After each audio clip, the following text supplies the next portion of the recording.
Good morning student, class 7th। आज हम second chapter व्याकरण पढ़ेंगे। सेकेंड चैप्टर वर्ण विचार। वर्ण विचार में हम वर्ण के बारे में जानकारी हासिल करेंगे। बच्चों, आप जानते हैं कि कोई भी व्यक्ति या बच्चा सबसे पहले भाषा को बोलना सीखता है। उसके बाद प्रारंभ में वह केवल छोटी छोटी ध्वनियों का ही उच्चारण करता है। मुख से निकलती उन ध्वनियों को जब हम लिपिबद्ध कर देते हैं तो ये ध्वनियाँ वर्ण का रूप ले लेती है और इन्हीं ध्वनि चिन्हों को वर्ण कहा जाता है। तो इस प्रकार वर्ण की परिभाषा वह हुई कि वह छोटी से छोटी ध्वनि जिसके और खंड नहीं किए जा सकते उसे वर्ण कहते हैं। ठीक है, इसे आप इस परिभाषा को आप अपनी नोटबुक पे लिखेंगे। इसके बाद है जैसे निम्नलिखित वाक्य में प्रयुक्त शब्दों पर ध्यान दीजिए। देखिए, महेश पुस्तक पढ़ता है। ये इस वाक्य में लिपि चिन्ह या वर्ण इस प्रकार से है। महेश जैसे माँ प्लस आ प्लस हा प्लस ए प्लस शा प्लस आ।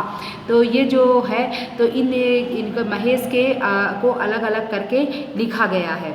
ठीक है, इसी तरह पढ़ता को भी अलग अलग करके लिखा जा सकता है ना। पुस्तक को भी इसी तरह देखिए अलग अलग करके लिखा गया है को भी अलग किया जा सकता है। ये उपयुक्त उदाहरण को देखकर पता चलता है कि वर्ण भाषा की सबसे छोटी इकाई है जिसके टुकड़े नहीं किए जा सकते, है ना।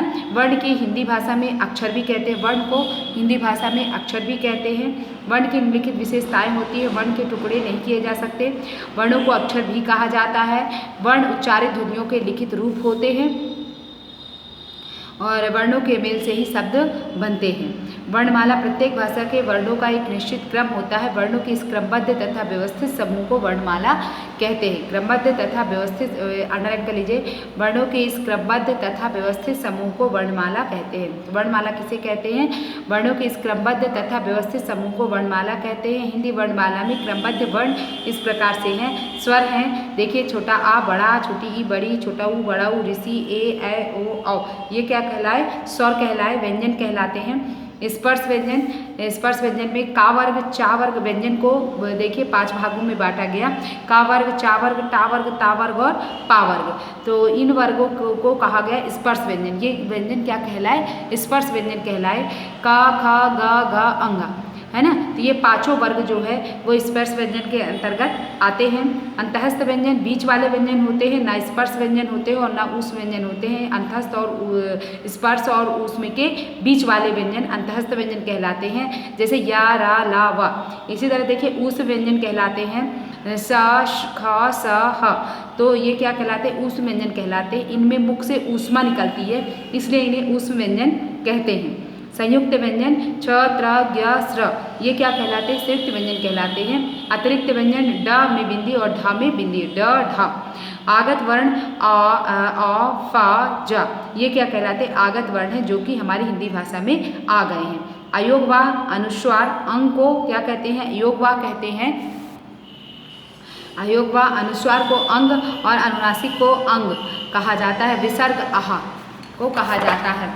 वर्ण के भेद, वर्ण के भेद। हिंदी वर्णमाला में वर्णों को 2 भागों में बांटा गया, स्वर और व्यंजन। वर्ण को देखिए स्वर और व्यंजन 2 भागों में बांटा गया। इसी तरह आप भी बताएंगे नोटबुक में कि वर्ण को कितने भागों में बांटा गया, स्वर और व्यंजन। इसी तरह आपको चित्र द्वारा ही समझाना है। फिर इसके बाद स्वर, जिन वर्णों के उच्चारण, स्वर क्या कहलाते हैं? जिन वर्णों के उच्चारण में वायु बिना किसी रुकावट के मुँह से बाहर निकलती है वे स्वर कहलाते हैं। हिंदी वर्णमाला में छोटा आ बड़ा, छोटी ई बड़ी, ई ऊ औ ऊ और छोटा ऊ बड़ा ऊ, ऋषि ए ओ औ, कुल 11 स्वर होते हैं। तो कितने स्वर होते हैं? 11 स्वर होते हैं। और अंडरलाइन कर लीजिए, जिन वर्णों के उच्चारण में वायु बिना किसी रुकावट के मुंह से बाहर निकलती है वे स्वर कहलाते हैं। ठीक है, मतलब कि स्वर क्या है? स्वर स्वतंत्र होते हैं। इनका जिन वर्णों का उच्चारण स्वतंत्र रूप से किया जा सकता है, जिन वर्णों का उच्चारण जो है स्वतंत्र रूप से किया जा सकता है वो स्वर कहलाते हैं, है ना। स्वर कुल 11 होते हैं। स्वर के भेद, स्वर के 3 भेद होते हैं। स्वर के देखिए 3 भेद बताए गए हैं। हास्य स्वर, दीर्घ स्वर और प्लुत स्वर। हास्य स्वर, दीर्घ स्वर और प्लुत स्वर 3 प्रकार के स्वर होते हैं। हास्य स्वर क्या कहलाते हैं? हास्य स्वर वे स्वर कहलाते हैं जिनके उच्चारण में सबसे कम समय लगता है। जिन वर्णों के उच्चारण में एक मात्रा काल से कम का समय लगता है उसे हास्य स्वर कहते हैं। ये मैंने आपको लिखवाया था, वही आप परिभाषा जो है आप इस साल भी लिखेंगे। तो वे स्वर जिनके उच्चारण में एक मात्रा काल से भी कम का समय लगता है उसे हास्य स्वर कहते हैं। इन्हें मूल स्वर भी कहते हैं। छोटा आ ई ऊ ऋषि, कुल 4 हास्य स्वर होते हैं। हास्य स्वर कितने होते हैं? 4 होते हैं। अंडरलाइन कर लीजिए। दीर्घ स्वर वे स्वर जिनके उच्चारण में हास्य की अपेक्षा लगभग दुगना समय लगता है। दीर्घ स्वर क्या कहलाते हैं? वे स्वर जिनके उच्चारण में ह्रस्व की अपेक्षा लगभग दुगना समय लगता है दीर्घ स्वर कहलाते हैं। बड़ा आ, बड़ी ई, बड़ा ऊ, ए, ओ, औ तथा कुल 7 दीर्घ स्वर होते हैं। अंडरलाइन कर लीजिए कितने होते हैं? 7 दीर्घ स्वर होते हैं। तो ह्रस्व स्वर क्या कहला है? जिन वर्णों के उच्चारण में एक मात्रा काल से कम का समय लगता है ह्रस्व स्वर कहलाते हैं। दीर्घ स्वर जिन वर्णों के उच्चारण में ह्रस्व स्वर से दुगना समय लगता है उन्हें हम दीर्घ स्वर कहते हैं। इसके बाद आता है प्लुत स्वर। वे स्वर जिनके उच्चारण में ह्रस्व की अपेक्षा लगभग 3 गुना समय लगता है। अभी दुगना लग रहा था, अब इसमें कितना लगेगा? 3 गुना समय लगता है, उन्हें हम प्लुत स्वर कहते हैं। इसका चिन्ह है एस, जैसे देखिए एस बना हुआ है, जैसे ओम है ना, तो ओम ऐसे लिखते हैं देखिए यस बना दिया जाता है, ये प्लुत स्वर कहलाता है। हिंदी में आजकल इसका प्रयोग नहीं होता है, इसलिए इसका प्लुत स्वर का प्रयोग ज़्यादातर नहीं होता है। स्वर की मात्राएं कितनी होती हैं? स्वरों को व्यंजनों के साथ मिलाकर लिखने के लिए उनकी मात्राओं को प्रयोग किया जाता है। छोटा आ स्वर की कोई मात्रा नहीं होती, यह सभी व्यंजनों के साथ जुड़ा होता है। इसे अलग करना हो तो व्यंजनों के नीचे हलंत लगाया जाता है। जैसे का, ख, अगर हमको इसको अलग स्वर से रहित करना है तो नीचे हलंत लगा दिया जाता है, तो ये जो व्यंजन है ये स्वर रहित व्यंजन कहलाते हैं। सभी स्वरों की मात्राएं इस प्रकार है। देखिए बुक में देखिए समझाया गया है, कैसे बताया गया है, इसे ध्यान से देखिए। छोटा आ, इसमें कोई मात्रा नहीं लगती, जैसे कनक है ना।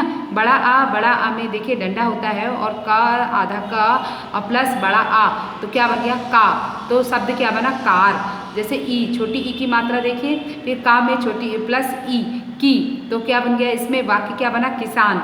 बड़ी ई में बड़ी की मात्रा लगी, का प्लस बड़ी ई, की, तो क्या बन गया? बड़ी की, तो कील बन गया। इसी तरह ऊ में छोटा ऊ की मात्रा है और का प्लस ऊ, कू, तो क्या बन गया? कुल। इसी तरह ऊ प्लस बड़ा ऊ, तो क्या बना? कूल। इसी तरह ऋषि की मात्राएं देखिए, स्वर की मात्रा व्यंजन से मेल और उदाहरण, तो कैसे कैसे होता है।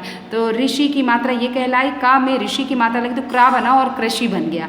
इसी तरह ए में ए की मात्रा जैसे लगती है तो का और प्लस ए, तो क्या बनेगा? के बनेगा, और के जैसे शब्द बना है केला, है ना। उसी प्रकार अय में 2 मात्राएं होती हैं और का प्लस अय, तो क्या बना? कै। जैसे शब्द क्या बनता है? कैमरा। ओ में देखिए एक डंडा और एक मात्रा लगती है, तो का स्वर रहित का प्लस ओ, क्या बनेगा? को। तो शब्द क्या बना? कोयल। इसी तरह औ में एक डंडा और 2 मात्रा लगती है, तो का प्लस औ, तो क्या बनेगा? कौ। तो क्या बनेगा? शब्द क्या बना? कौआ। इस तरह ये क्या है? मात्राएं कहलाती हैं। तो आज आपने जाना कि वर्ण क्या है। वर्ण भाषा की सबसे छोटी इकाई है जिसके टुकड़े नहीं किए जा सकते। वर्ण के 2 भेद होते हैं, स्वर और व्यंजन। स्वर को आपने जाना कि स्वर किसे कहते हैं? स्वर स्वतंत्र होते हैं जिनका उच्चारण मुख से किया जा सकता है बिना किसी की सहायता के। जिन वर्णों का उच्चारण बिना किसी सहायता के किया जा सकता है वो स्वर कहलाते हैं। जिन वर्णों का उच्चारण बिना किसी वर्ण की सहायता के किया जा सकता है उसे स्वर कहते हैं। और व्यंजन किसे कहते हैं? जिन वर्णों का उच्चारण करते समय किसी अन्य वर्ण की सहायता लेनी पड़ती है उसे व्यंजन कहते हैं। तो स्वर के भेद आपने पढ़े, स्वर के 3 भेद पढ़े, ह्रस्व स्वर, दीर्घ स्वर और प्लुत स्वर। ह्रस्व स्वर क्या कहलाता है? जिन वर्णों के उच्चारण में एक मात्रा काल से कम का समय लगता है वो ह्रस्व स्वर कहलाते हैं। इन्हें हम मूल स्वर भी कहते हैं और ये स्वर कितने होते हैं? 4 होते हैं। उसी प्रकार दीर्घ स्वर, वे स्वर जिनके उच्चारण में ह्रस्व की अपेक्षा लगभग दुगना समय लगता है उसे हम दीर्घ स्वर कहते हैं। जिन वर्णों के उच्चारण में एक मात्रा काल से अधिक का समय लगता है उसे हम दीर्घ स्वर कहते हैं। बड़ा आ, बड़ी ई, ए, ऊ, ए, ओ, ये कुल मिलाकर के 7 दीर्घ स्वर हुए। इसी प्रकार देखिए प्लुत स्वर, वे स्वर जिनके उच्चारण में ह्रस्व की अपेक्षा लगभग 3 गुना समय लगता है उसे हम क्या कहते हैं? प्लुत स्वर कहते हैं। इसका चिन्ह यस है, जैसे ओम सुनो, देखिए कैसे लिखा हुआ है, ये क्या कहलाता है? प्लुत स्वर कहलाता है। हिंदी में आजकल इसका प्रयोग नहीं किया जा सकता। फिर आपने ये जाना कि किस तरह मात्राएं जो है स्वर की क्या क्या मात्राएं होती हैं, इस तरह यहाँ पर बताया गया कि स्वर की कौन कौन सी मात्राएं हैं। फिर उसके बाद स्वर का व्यंजन का स्वर के साथ मेल बताया गया, और जब व्यंजन का स्वर के साथ मेल हो गया तो देखिए कौन सा व्यंजन तैयार हुआ और कौन सी मात्रा लगने पर व्यंजन का, देखिए जैसे बड़ा की मात्रा लगी तो बड़ा का बन गया, छोटी की मात्रा बनी तो छोटी की बन गया। इस तरह जो है ये उदाहरण दे करके आपको शब्द बताए गए कि इस तरह जो है व्यंजन और स्वर के मेल से किस प्रकार शब्दों का निर्माण होता है। इस तरह आज आपने जान लिया, वर्ण विचार में आपने जाना कि वर्ण क्या है और स्वर क्या है। ठीक है, आगे हम कल पढ़ेंगे व्यंजन के बारे में, कल हम जानकारी हासिल करेंगे कि व्यंजन क्या है। ठीक है, आगे हम पेज नंबर 12 पढ़ेंगे कल। ओके, जो समझ में नहीं आता आप डाउट क्लास में पूछ लीजिएगा।